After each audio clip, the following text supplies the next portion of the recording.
So now we're going to get into the basic grappling segment within white belt. Basically, we're going to just go over the proper techniques to control someone in white belt, and later on you'll get into some anti-grappling stuff. We have a couple techniques from that as well.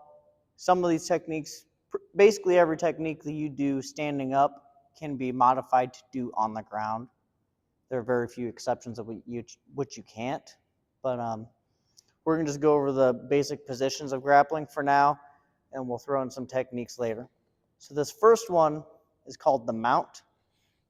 Basically, it's one of the most dominant positions you can have when you're actually in a grappling scenario where you are committed to that person and you're committed to that fight.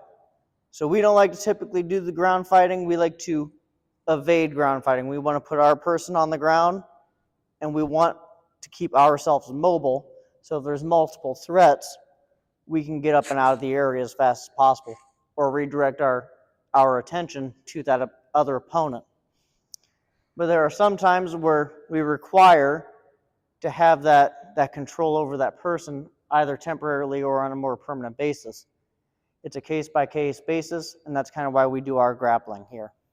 So this first one is called mount or full mount. Basically what I'm going to do is I'm straddling him. I'm going to sit my hips right on his belt line, just like this. So what that's going to do is it's going to stop him from getting up, and it's going to make him basically committed to the ground. I am also committed to the ground, but now I have a dominant position, so I can punch him, but he cannot punch me. He cannot reach. So this is why it's dominant for me and not so much for him. I'm being nice right now. If you see my knee here is not touching the ground, I'm really supposed to sink my weight like this to really like staple him to the ground. But I'm just keeping it up so that way it's a little bit more, a little bit nicer for him. So next one we're going to do is mount control. So this is in the position where you are on the mount and your attacker is now below you, and they're trying to get you off of the mount. So if I'm here, this is obviously one of the most dominant positions that I can have, so I want to maintain it as much as possible if I'm committing to a ground fight. So by doing that, I'm going to take both knees and place them to the ground like this. I'm going to have as low base as I can.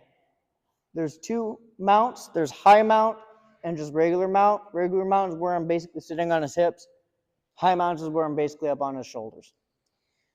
For this one, we're going to just use the basic mount. So now if I'm here and he's trying to get me off, it doesn't matter what he's trying to do. He can bridge his hips or whatever.